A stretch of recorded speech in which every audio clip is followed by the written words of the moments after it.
Hey, what's up? It's Jesko again from AcousticsInsider.com, where I teach home studio acoustic treatment techniques for audio professionals, but without all the voodoo. I'm back with another video in my series on facts that sound engineers need to know about acoustics. In this series, I talk about the more controversial, sometimes underappreciated facts about acoustic treatment that you need to know in order for the treatment process to be a success and for your room to translate properly. This is fact number 3, and that is that referencing, unfortunately, won't ever stop. But before I get into that, let me talk about my home studio treatment framework that you can download for free at the link in the description. These are my 5 steps to treating a home studio and getting it to translate. This is the process that I teach my students, the process that I use myself, the approach, the top-level approach that I use to treat home studios. So it's all in there, figuring out where to place your speakers in your room, how to go about planning the treatment, resonance absorption, porous absorption, subwoofers, measurements, speaker decoupling, and it's all laid out and sorted for you in a way that you don't end up turning in circles because you're focusing on the wrong thing at the wrong time. These are all steps that build on one another, and you want to go through them in the right order in order for this to be a success. So if you're in the process of treating your home studio, if you want to figure out what it is you need to focus on next and what aspects in all of this you want to worry about and what to ignore, then make sure you download my home studio treatment framework at the link in the description. So coming back, talking about a referencing, what do I mean by this? Well, obviously, this is when you mix a song and then you take that music out into your car or listen to it on your home stereo system or on your earbuds, and you're just making sure that the music sounds as it should. Or in other words, can you listen to this mix on other systems without the essence of the music getting lost? That's what I'm talking about when I mean referencing. And unfortunately, that won't ever stop even if you work from a fully treated studio. So why am I saying this? Why is this important? Well, I get messages all the time from people saying, man, I keep referencing my song in the car and it just sounds like crap. And then I go back to the studio, I make some changes and then take it back out to the car and then realize it still sounds like crap.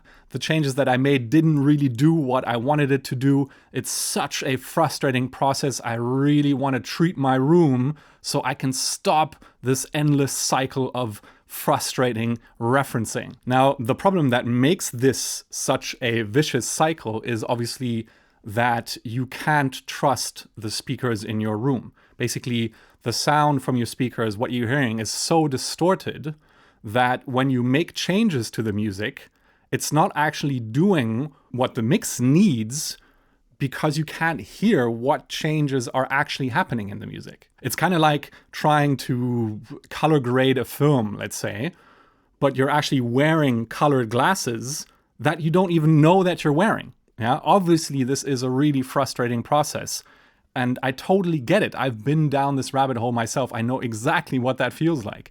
In a way, that's kind of at the core of why I run Acoustics Insider, because I don't want you to have that experience anymore. And I want to show you a way out of this cycle. But here's the thing. The way out of this isn't to stop referencing altogether. In fact, if you have that ambition, you're actually trying to give up what I would say, and probably most people would say, is a vital tool in the mixing process. It's probably a bad analogy, but in a way, it's kind of like saying you want to give up using EQ. Sure, it's probably possible, but man, are you asking for trouble. What you want instead is for the referencing process to become a quality check for what you did in the studio, right? So in an ideal world or in an ideal scenario, and hopefully in most cases, you'll work on a mix, you'll finish the mix in the studio, and then you'll take it out to different systems, listen to it to understand and just double check that everything is actually where it needs to be. And with enough experience, that it will be the standard process. But Ear fatigue is a real thing, yeah, and you might have an off day where the mix doesn't come together quite as you'd kind of expect in the studio. And at that point, the process of referencing becomes one of just checking what changes to make. So it's not a frustrating process anymore of not knowing what is going on. Quite the opposite. You take it out to a system, a reference system like your car or your hi-fi, your earbuds. You listen to it and you take notes of what isn't working in the mix yet, and then you just take it to the studio the next day. You make those changes knowing that what you're changing in the music is actually what's happening. And that's where the benefit of the acoustic treatment comes in, right? It stops that cycle of not knowing what you're doing and instead allows you to take the mix back into the studio and then make changes knowing exactly what is actually going on and what is going to happen once you then take that revised mix out to your reference system again. So, in fact, the process of referencing isn't something that will ever stop, and I don't want you to have that ambition either. What does stop is it being so frustrating. In fact, quite the opposite will happen. With time, with enough experience, you'll realize that it helps you build trust in your studio, because the more you mix on a well-calibrated, a well-put-together system, the more you realize that when you take that mix, or when you take mixes out to other systems, they actually sound like you want them to sound. So it becomes more of a, wow, this is exactly what I kind of expected. Sure, there's this little thing that I want to touch up, but it's pretty much there. It's like 98% done. Great. So that's what I want you to take away from this video.